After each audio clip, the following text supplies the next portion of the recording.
대통령 후보 윤석열 후보를 소개합니다. 공정이라는 것은 현란한 말솜씨로 이루어지는 것이 아니라 그동안 살아온 묵직한 삶의 궤적이 말해주는 것입니다. 100가지 중에 99가지가 달라도 정권 교체의 뜻 하나만 같다면 모두 힘을 합쳐야 합니다. 문재인 정부는 국가를 자신들의 어설픈 이념을 실현하는 연구실 정도로밖에 여기지 않았습니다. 문재인 정부의 실정을 정면으로 비판할 용기조차 없는 나약한 후보입니다. 말이 아닌 실천하기 경쟁, 그리고 발목 잡기 경쟁이 아니라 더 나은 미래를 위한 잘하기 경쟁을 하게 되기를 바랍니다.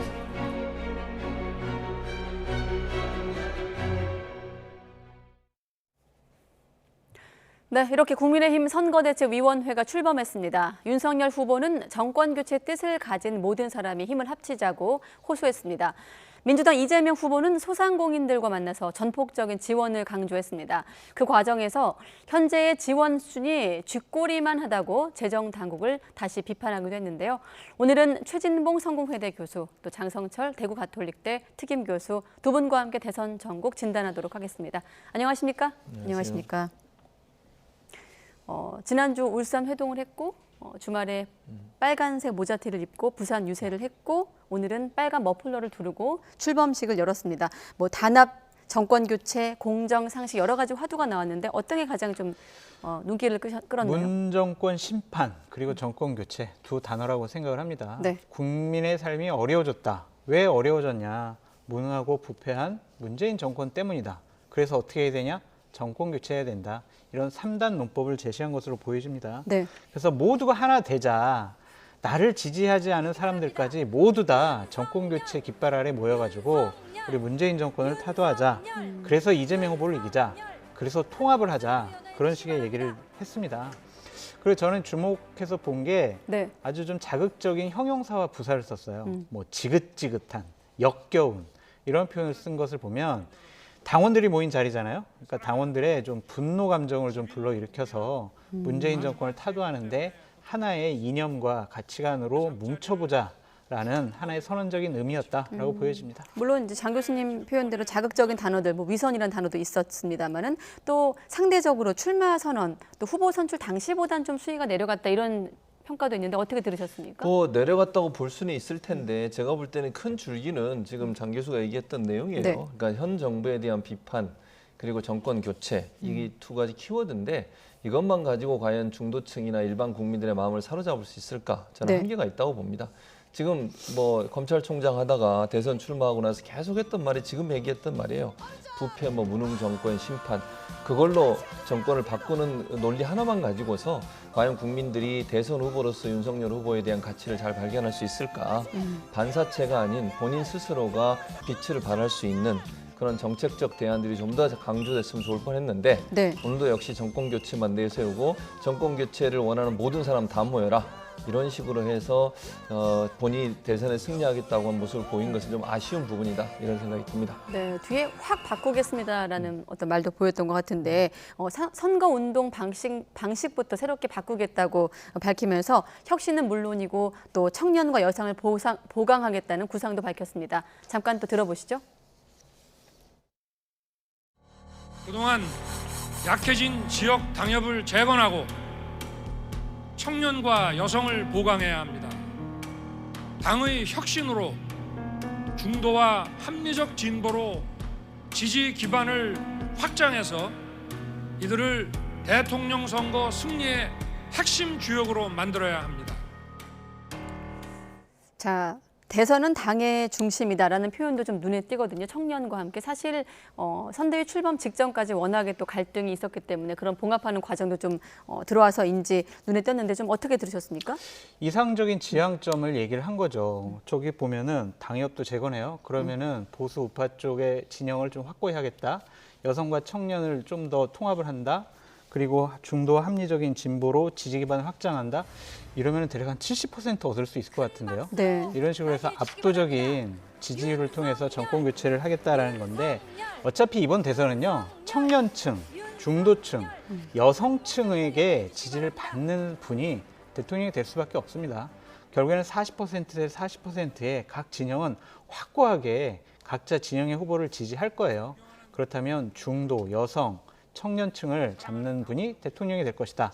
그렇기 때문에 이 부분을 강조한 것으로 보여집니다. 네, 그런 메시지도 좀 관심이었지만, 자, 이 자리에 오른 사람들의 어떤 표정도 관심이었거든요. 결국 이른바 신삼김인가요? 네, 윤석열 후보가 구상했던 신삼김도 모두 자리 위에 올랐습니다. 자, 김종인 전 비대위원장이 이 총괄 선대위원장직에 수락하게 된 배경을 직접 밝히기도 했는데 그 얘기 듣고 또 질문 드리도록 하겠습니다.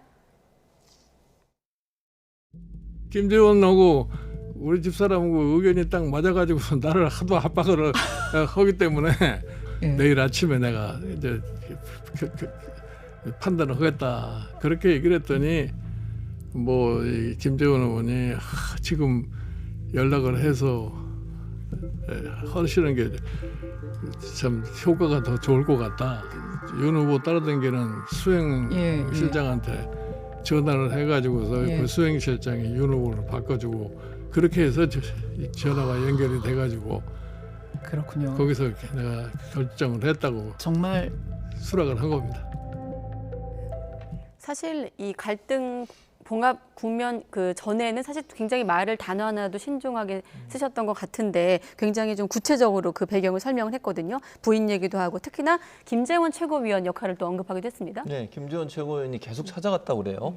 특히 뭐 포도주를 사서 와인을 들고 계속 찾아가고 장성철 교수의 말에 의하면 싼 와인 들고 와서 비싼 와인 얻어먹고 왔다고 하던데 어쨌든 그런 노력의 결과였다라고 얘기를 하고 있고 네. 그러면 이제 부인 얘기를 또 하셨어요. 그러니까 아마 김종인 총괄선대위원장 부인이 뭐 제가 그냥 개인적으로 듣기는 김건희 씨와의 소통을 통해서 일정 부분 좀 영향력을 행사한 게 아닌가 이런 얘기가 나오고 있습니다. 그래서 아마 부인의 설득 그리고 김재원 최고위원 지속적으로 가서 설득한 부분 이런 부분에 영향을 미친 것 같아요. 물론 저는 그 기본적으로 김종인 총괄선대위원장은 저 직책을 맡고 싶은 마음이 있었어요. 근데 그 전에도 있었고요. 그러나 본인이 원하는 대로 선대위가 꾸려지지 않은 부분에 대한 불만을 표시했고 그것이 초기에 윤석열 후보에게 받아들이지 않으면서 갈등 양상으로 비화됐는데 그 이후에 이제 윤석열 후보와의 합의 과정을 통해서 일정 부분 본인이 역할을 할 수 있는 부분에 영향력을 할 수 있는 부분이 어느 정도 보장됐다는 판단을 한 것 같아요. 뭐 그가 실효성이 있을지는 저는 뭐 좀 의문이지만 어쨌든 그럼에도 불구하고 김종인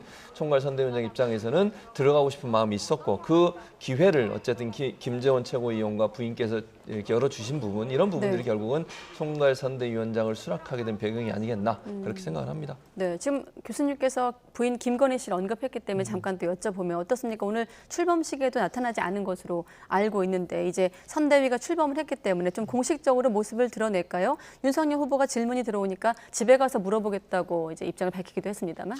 참 앵커께서 어려운 질문을 저한테 해주셨는데 왠지 그런 질문은 장 교수님께 하고 싶은 마음이 생겨요. 공식적으로 어떻게 김건희 여사를 이렇게 대중 앞에 내세워야 될지에 대해서는 상당히 고심이 클 것 같아요. 그러니까 그 부분이 본인들이 약점이라고 생각을 하는지 아니면은 어느 순간에 임팩트 있게 내세우면 강점이라고 생각하는지 그건 저희가 알 수 없지만 상당히 고심스러워하는 것만은 사실인 것 같다라는 생각이 들고요. 최소한 대중 노출을 좀 줄이려고 하는 것이 아니냐라는 생각도 듭니다. 그래서 공식적인 선거 운동 기간이 한 대략 21일 정도 되거든요.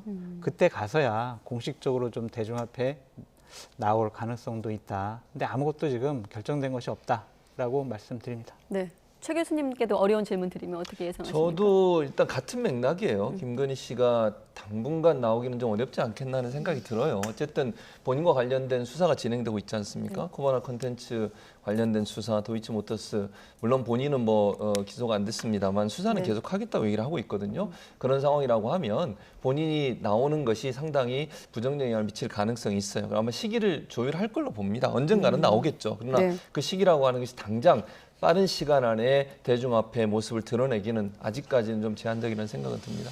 근데 제가 보기에도 좀 어느 정도 사법적인 리스크가 정리가 된 다음에 나오는 것이 옳지 않나라는 생각도 들고요. 이재명 후보의 부인인 김혜경 여사 같은 경우에는 활발하게 이재명 후보를 돕고 있지 않습니까? 예.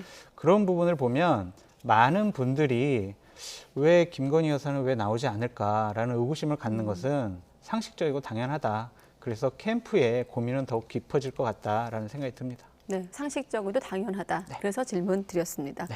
자, 이번에 갈등이 봉합되고 나서 질문 2가지가 남았습니다. 자, 그럼 이제 김병준 위원장과 김종인 위원장의 어떤 역할 변화 어떻게 되는 것인가? 그리고 이준석 대표가 말했던 윤핵관 이 부분은 어떻게 좀 되는 것인가? 잠복해 있는 갈등인가라는 질문이 남는데 어떻게 좀 전망하십니까? 저는 잠복해 있는 갈등이라고 생각해요. 일단 체제 자체는 총괄선대위원장이 모든 걸 관장하는 쪽으로 갔습니다. 그건 뭐 저는 맞다고 생각해요. 네. 그렇게 가야 된다고 저는 보는데 문제는 김병준 상임선대위원장이 과연 지금은 출범 시기이기 때문에 크게 뭐 불만적인 요소라든지 아니면 갈등 요소가 보이지 않지만 네. 역할 문제에 있어 상당히 갈등이 일어날 가능성은 아직 상존해 있다고 저는 봅니다. 김병준 지금 상임선대위원장도 원톱으로 하다가 갑자기 지금 김종인 총괄선대위원장이 들어오시면서 본인의 역할이 상당히 축소될 수밖에 없는 구조예요. 네. 그런 구조고 김종인 총괄선대위원장은 별동대라고 하는 또 다른 조직을 통해서 본인이 원하는 임태희 실장을 본부장으로 해서 다른 본부들을 계속 만들고 있거든요. 이 조직과 기존의 상임선대위원장이 관리하는 조직 간의 갈등이 생길 요소는 남아있다고 보고 네. 윤핵관이라고 하는 역할이 물론 지금은 수면 아래 좀 가라앉았습니다만 그럼에도 불구하고 윤핵관 역할이 없어질 거냐 저는 그렇게 보지 않습니다. 아직도 또 앞으로도 계속 윤석열 후보에서 역할을 할 거라고 봐요. 그 역할이 어떻게 될지 모르지만 그 과정에서 어떤 중요한 사안들이나 이런 사안들이 터졌을 때 과연 세 사람이 모두 다 그 부분에서 동의하고 갈 거냐. 워낙 세 분이 윤석열 후보, 이준석 대표, 그리고 김종인 총괄선대위원장의 캐릭터가 독특하시기 때문에 네. 본인의 의사나 생각을 적극적으로 표출하신 분들이거든요. 이런 분들 사이의 갈등의 요소가 불거질 가능성은 아직도 남아있는 상태다 이렇게 보여집니다. 네, 그래서 우상 의원이 이렇게 말했습니다. 김종인 전권, 이준석 윤핵관 제거는 수용이 안 됐다라면서 2차 위기가 온다고 꼬집었거든요. 그러면서 뭐라 그랬냐면 이런 봉합이라는 표현을 썼습니다. 이런 봉합은 어떤 봉합일까요? 그러니까 본인들이 생각하기에 이것이 갈등이 완전히 해소된 것이 아니고 그렇게 말하는 사람들이 없어진 것도 아니니까 그 사람들이 결국에는 또 나와서 자신들의 얘기를 하지 않을까라는 바람인데 모든 조직에는요 당연히 이견과 다툼이 있습니다. 그것이 갈등으로 표출되지 않도록 하는 것이 각자 맡은 역할, 경륜의 문제인 것으로 생각이 들고요. 공적인 목표가 있습니다. 정권 교체를 해야 된다라는 공적인 목표가 있기 때문에 네. 개인적인 사심이나 욕심은 상당 부분 좀 덮어둘 것 같다라는 생각이 듭니다. 또 예를 들면은 이제 공공의 적이 있잖아요. 이제 이재명 후보, 민주당이라는 공공의 적이 있기 때문에 본인들의 내부의 적들은 좀 갈등이 좀 잦아진다? 그렇게 표현하고 싶고요. 네. 선거대책기구 기구상 우리 최 교수님께서 별동대 형식으로 총괄 본부가 나와 있다라고 했는데 그것은 아니고요. 직할이에요. 총괄선대위원장, 상임선대위원장, 부위원장 그 바로 밑에 총괄선대본부장 자리가 있는 거예요. 그러니까 공식적으로 쭉 실무를 장악하게 돼 있습니다. 임태희 총괄선대본부장이 6개의 직능별 총괄본부를 총괄하게 돼 있는 구조예요. 그렇기 때문에 김종인 위원장이 처음 생각했던 좀 종적으로 좀 단순하고 스마트한 그런 선대위가 됐다. 그래서 김종인 위원장의 뜻과 의지가 아주 잘 표현된 선거대책위원회다. 최 교수님이 그런 말씀하신 건 아마 제가 기억하기에도 따로 부서를 만들겠다고 한 그런 부분하고 연결해서 말씀하신 그렇죠. 거 아닐까요? 그러니까 지금 네. 이제 장 교수 말처럼 기본적으로 구조는 그렇게 돼 있어요. 근데 문제는 뭐냐면 지시하고 활동하는 영역에 있어서 체계적으로 잘 갈 거냐 하는 부분에서 갈등의 요소가 있다고 저는 보고 있는 것이고요. 그래서 혹시나 이제 총괄상황본부라고 하는 본부가 물론 이제 상임선대위원장을 통해서 내려가서 지시가 이루어지고 해야 되지만 네. 그런 과정에서 직접적으로 김종인 총괄선대위원장이 지금 종합상황실이라고 하는 그 상황실을 통해서 직접적으로 선거운동을 진두지휘하지 않을까. 그랬을 경우에 중간에 있는 분들이 일정 부분 패싱되는 우려도 있다고 저는 보는 것이고 조직적으로는 그렇게 돼 있지만 실제 업무를 실행하는 과정에 있어서의 갈등 요소가 남아있다고 저는 지적을 하는 겁니다. 아 이게 오늘 처음 발족을 했는데 좋은 얘기만 해주시죠. 이렇게 갈등이 있다고 그러니까 얘기하세요. 잘 되길 바랍니다만. 그러니까 예를 들면은 국민의힘의 당원 당규에 보면은 선대위가 본격적으로 띄워지게 되면은요 총괄 선대위원장이 거의 모든 것을 다 다 담당하게 되어 있습니다. 당원 당규상 그렇게 돼 있기 때문에 다른 목소리가 좀 나오기는 당분간은 좀 쉽지가 않다라고 말씀드립니다. 공식적인 기구의 역할을 이제 장 교수님 설명해 주셨고 지금 현장 화면 마침 나오고 있는데 전원의 이제 취재 기자들 전원에 의하면은 물론 이제 표정만 갖고 판단할 수 없습니다만 김병준 위원장과 또 김종인 전 위원장이 뭐 인사를 하지도 않았다 뭐 이런 보도도 나오고 있더라고요. 앞으로 좀 어떻게 전개될지 지켜보기로 하고 자 오늘 이 자리에서 1호 공약이 무엇인지도 관심이었는데 경제 소생이라는 화두를 윤석열 후보가 던지면서 앞서 이제 1호 공약을 내세웠던 공정성장 이제 이재명 후보의 공약과 비교가 되는데 어떻게 좀 평가하십니까? 저는 이제 공정성장이라고 하는 것은 성장에 기반해서 공정성장을 하는 겁니다. 그러니까 성장에 방점을 뒀지만 우리가 빈부격차가 심해지잖아요. 네. 지금 현재 코로나 이후에 사실은 대기업들이나 이런 데는 수출이 많이 늘어나고 경제적으로도 호황을 누리고 있습니다. 그런데 자영업자 소상공인들은 어려움을 겪고 있지 않습니까? 그래서 성장을 하되 그 성장이 같이 잘 사는 나라가 되는 것이 기본적인 목표라고 볼 수 있습니다. 그래서 네. 이재명 후보도 경제 성장에 방점을 두지만 그 성장이 모든 사람에게 골고루 혜택이 갈 수 있는 방안을 모색하겠다는 기준이라는 생각이 들고요. 그래서 큰 틀에서는 뭐 윤석열 후보도 경제 성장을 하겠다면 당연히 회복을 해야죠. 지금 상황에서 우리가 경제적으로 우리 지금 현재 보면 수출은 엄청나게 우리가 많이 늘었어요. 네. 성과도 많이 내고 있고요. 전 세계적으로 경제 성장도 다른 나라에 비해서 우리가 앞서가고 있는 상황이고요. 그래서 그 성장이 좀 더 빠르게 이루어지게 하는 것은 두 후보가 공통적으로 느끼는 거라고 보여지고 다만 이제 이재명 후보는 그 성장 과정에서 공정한 성장이 이루어지도록 즉 어느 한쪽이 너무 격차가 심해져서 경제적인 성장을 누리지 못하는 일이 발생하지 않도록 하겠다고 하는데 방점을 두고 있는 게 아닌가 이런 생각이 듭니다. 네, 사실 김종인 위원장도 이제 윤석열 후보의 1호 공약 경제 소생 부분을 강조하면서 사실 2012년 박근혜 전 대통령 당시에도 경제 민주화라는 화두를 설계한 게 또 김종인 전 위원장 아니겠습니까? 네. 그러니까 이번에 들고 나온 거는 코로나19로 어려워진 분들을 돕기 위한 것을 제1호 공약으로 하겠다라는 것이고 그것에 가장 중점된 분야는 약자와의 동행이다라는 표현을 썼어요. 네. 그래서 저는 이걸 봤을 때는 결국에는 교수님께서 얘기 잘 해주셨듯이 빈부격차, 양극화 해소 이런 것을 위해서 정부는 무엇을 해야 되느냐라는 것에 대한 고민이 있어 보입니다. 이것은 결국에는 2012년도에 내세웠던 경제 민주화 공약의 2022년 업그레이드 버전이다라고 말씀드립니다. 네, 알겠습니다. 물론 이제 경제 민주화란 어떤 파격적인 공약을 들고 나왔습니다만 뭐 결과는 많은 국민들이 기억하시다시피 이제 공약이 정책으로 이어지는지 좀 함께 확인을 하도록 하겠습니다. 자, 어떻습니까? 그 선대위 출범에 맞춰서 전체적인 구성도 이제 공개가 됐는데 추가 인선이 오전에 발표가 됐거든요. 그중에 이제 눈에 띄는 인물이 있습니다. 이른바 비니좌 노재승 씨 그리고 박주성 공동선대위원장인데 참고로 비니좌는 뜻이 비니를 쓴 뭐 능력자 이런 뜻이더라고요. 인터넷 용어인데 왜 논란이 되고 있는지 좀 소개해 주시죠. 그 이분이 이제 SNS에 올린 글 때문에 논란이 되고 있어요. 몇 가지 글이 있는데요. 첫 번째는 정규직 본인은 나는 정규직 폐지론자다. 그러면서 이런 글 대통령이 정규직 제로 시대를 열겠습니다는 슬로건을 발표했으면 좋겠다 이런 의견을 하면서 정규직에 대한 상당히 부정적인 이미지를 주장을 한 적이 있고요. 또 그 다음에 이제 그 5.18 민주화 운동에 대해서도 대한민국 성역화 1대장이다. 특별법까지 제정해서 토론조차 막아버린 그 운동 도대체 뭘 감추고 싶었길래 그랬을까라는 이런 글도 올렸고요. 네. 그리고 또 하나 이제 세월호 사건에 대해서 온갖 선동과 날조 음모로 국민 감정을 자극하며 국민 혼란을 야기했다. 또 하나 경찰에 지난 7월 5일 날 이제 페이스북에 본인이 글을 올린 거 보면 민주노총 불법 집회 관련 기사를 올리고 거기에 이제 본인이 평을 달았는데 경찰의 실탄 사용에 이견이 없습니다라는 평을 달았다고 보도가 되고 있습니다.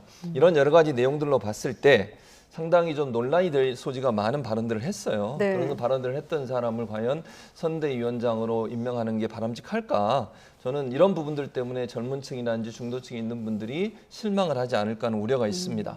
지난번에 한믹병씨 관련해서도 논란이 돼가지고 결국 7일 만에 이제 사퇴를 철회를 했는데요. 7시간 만에? 7시간 만에 네. 죄송합니다. 7시간 만에 철회를 했는데 이런 논란이 있을 것을 이미 알고 있었음에도 불구하고 왜 이렇게 내정을 했을까? 아쉬움이 좀 있는 부분입니다. 네, 뭐 상대당이긴 합니다만 최백은 교수도 이재명 선대위 기본사위원장에서 사퇴하기도 했습니다. 뭐 아시다시피 조동현, 이수정 어떤 교수의 차이를 좀 올렸다가 논란을 빚은 바 있는데 여야를 떠나서 지금 좀 영입 경쟁이 불이 붙다 보니 좀 성급하다고 생각도 들고요. 어떻게 좀 보십니까? 그러니까 이게 이미지 정치의 폐해죠. 그냥 인지도가 높고 지명도가 높고 널리 알려진 분들이 선대위에 들어오면 국민적인 관심을 끌 것이고 그러면 우리 당의 후보가 지지도가 높아질 것이다라는 것인데 네. 과연 이것이 능사일까라는 생각이 듭니다.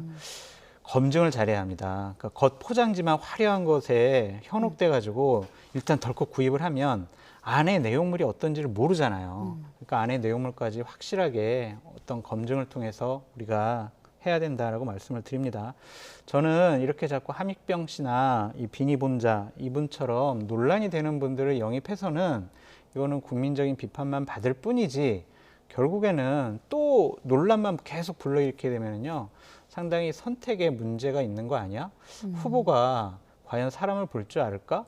이런 식의 비판까지 확대될 수가 있어요. 네. 그러니까 좀 문제가 되는 분들은 미리미리 검증을 잘해야 할 것이고 비판의 목소리가 나오면 지명 처리를 하는 것도 현명한 방법이다라고 말씀드립니다. 네. 이런 가운데 박용진 의원이 또 왜 자꾸 인재를 밖에서 찾느냐 이런 표현을 하면서 뭐 누군지 모르는 인재 영입의 비극이다 이런 얘기를 했거든요.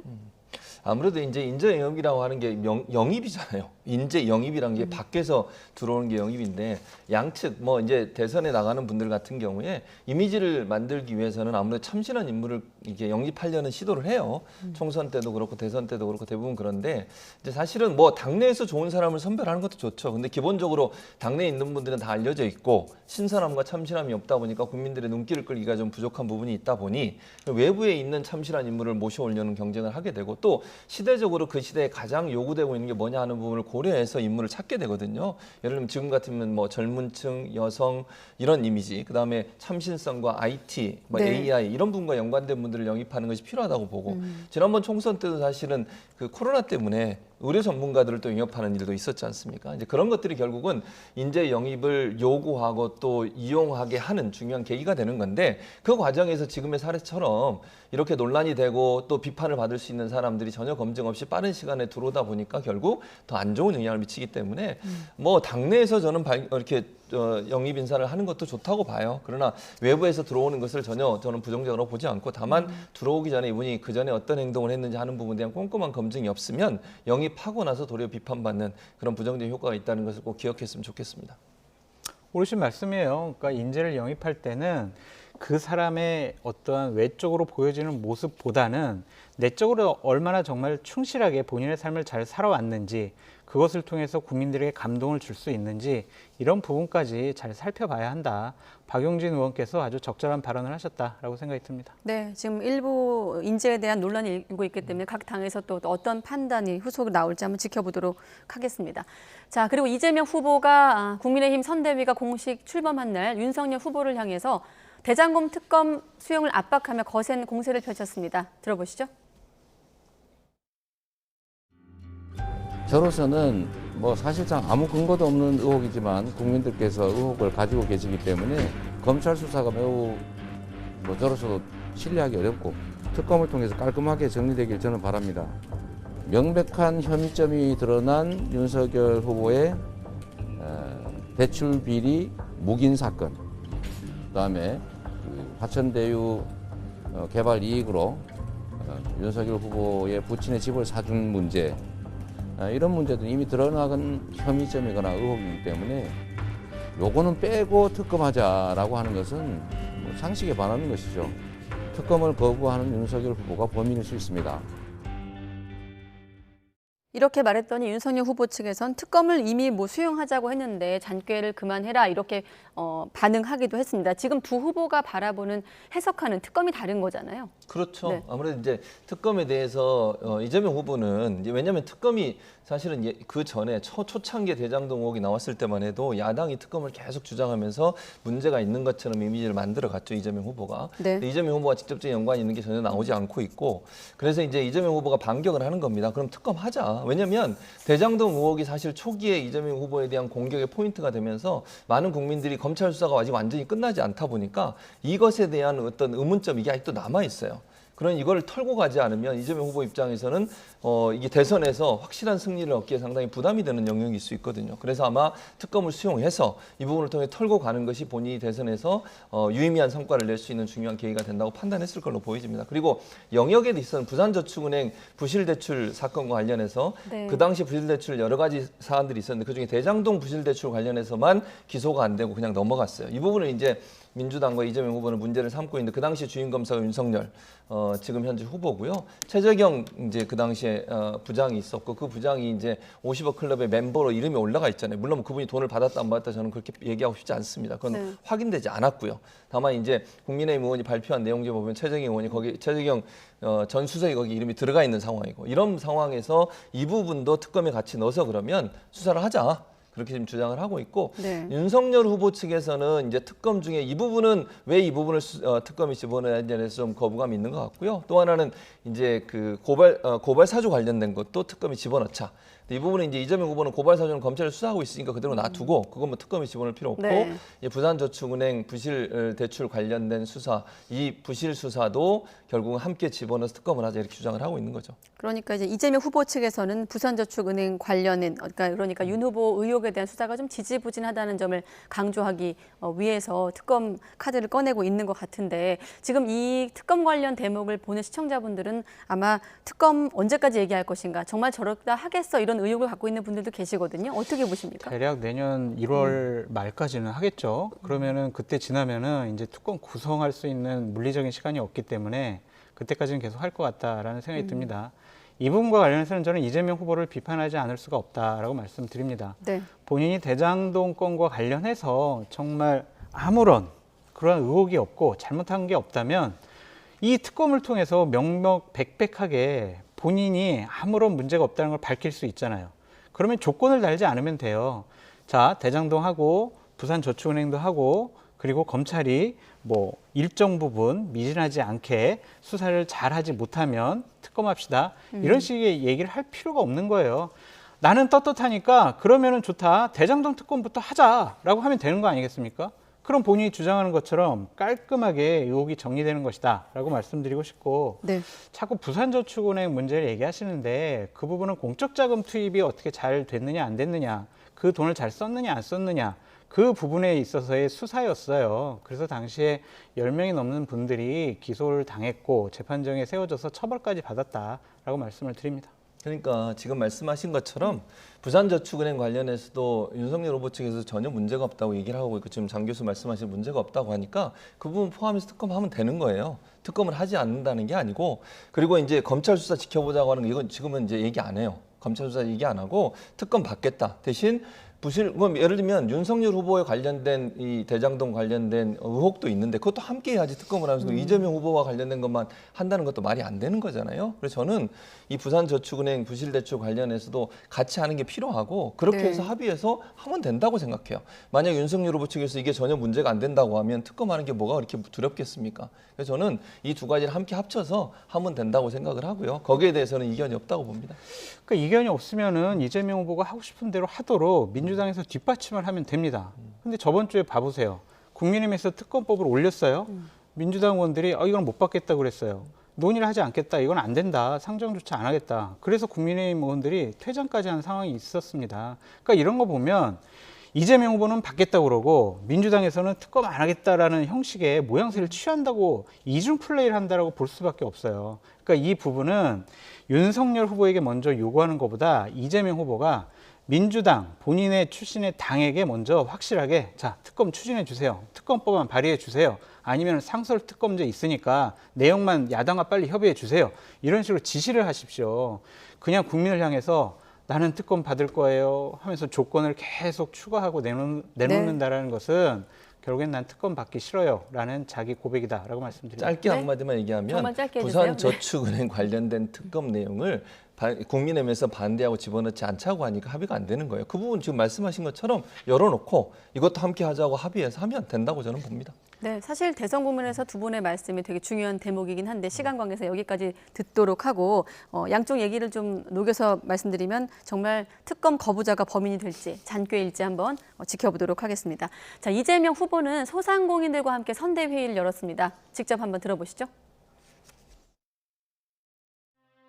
현금성 지원액은 우리나라는 GDP 대비해서 1.3%에 불과합니다. 1인당 한 49만 원, 8만 원 이 정도에 불과하죠. 그러니까 평소에 지출하던 거에 비교해서 코로나19 때문에 국가 지출이 얼마나 늘었느냐. 이거 정말 쥐꼬리입니다, 쥐꼬리.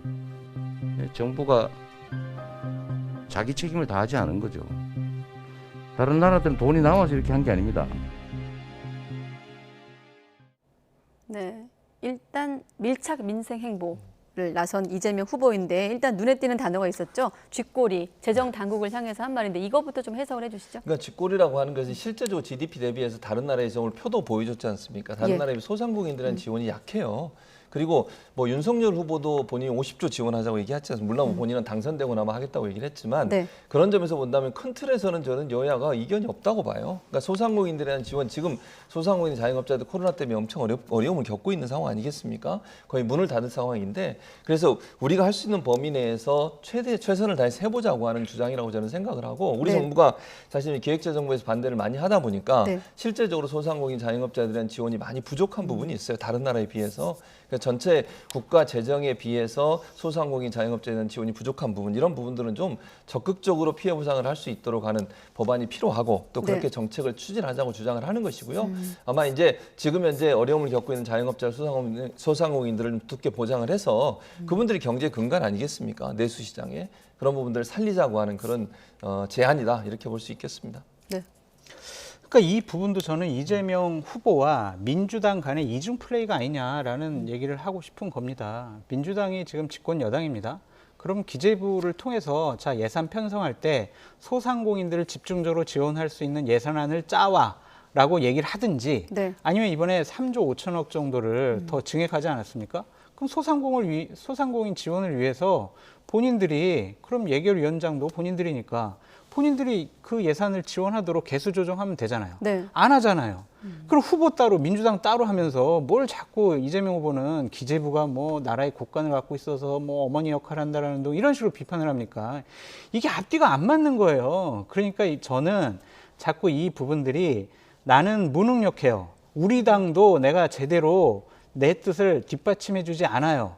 그러한 자기 고백이 아니냐. 그래서 자꾸 이중 플레이한다. 국민을 향해서 좀 사실관계를 호도하는 것 아니냐. 그런 비판을 하고 싶습니다. 근데 네. 민주당과 이재명 후보는 같은 생각이에요. 그러니까 이제 말씀하신 것처럼 기재부가 이제 반대를 하는 부분이 좀 있고 기재부에서는 이제 국가 부채를 생각하다 보니까 지원에 대해서 조금 소극적인 부분이 있거든요. 근데 그러니까 이거를 문재인 정부의 어떤 차별화로 좀 해석하는 시각에 뭐 대해서는 그것도 하나의 덧붙여서요? 그것도 네. 하나의 차별화라고 봐요.